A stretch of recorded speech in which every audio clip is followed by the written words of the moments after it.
Masayang ibinahagi ni Solen Yusuf at Nico Bolsico ang muling pagtatagpo ng kanilang alagang pusa na si El Gato at ang panganay nitong anak na si Tilly. Sa post ni Nico ay halos 29 days nang nawawala si El Gato. March 9 nang unang ibinahagi ni Nico ang pagkawala ni El Gato sa kanyang Instagram account at 2 weeks na itong nawawala at that time at naglagay na din ito ng hashtag na Bye El Gato. Matagal ng alaga nila si El Gato na kasama ni Tilly na lumaki kaya ramdam ng mga netizens ang lungkot ng pamilya Bolsico sa pagkawala nito. Pati ang kanilang mga kaibigan sa showbiz ay nalungkot sa pangyayari at napakomento din si Heart Evangelista, Isabel Daza at iba pa.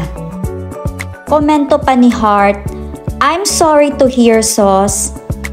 Ayon din kay Isabel Daza, "What happened? What?"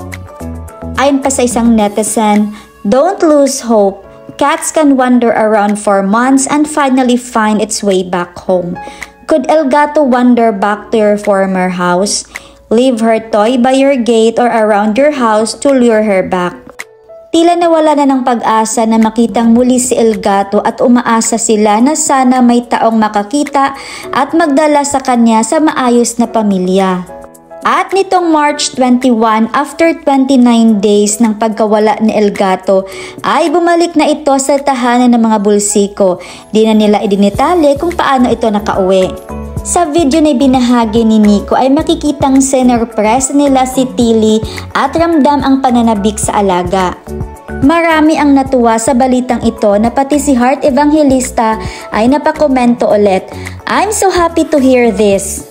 Ayon pa sa iba, "So happy for you guys."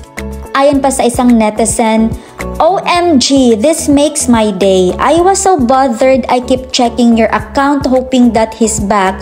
And now finally," crying emoji. "I have 3 cats by the way." Ayon pa sa isa, "Never give up on those you love." Happy ending nga ito para sa pamilya Bolsico dahil itinuring na nilang pamilya ang kanilang mga alaga. Kaya panoorin natin ang muling pagtatagpo nila Tilly at El Gato.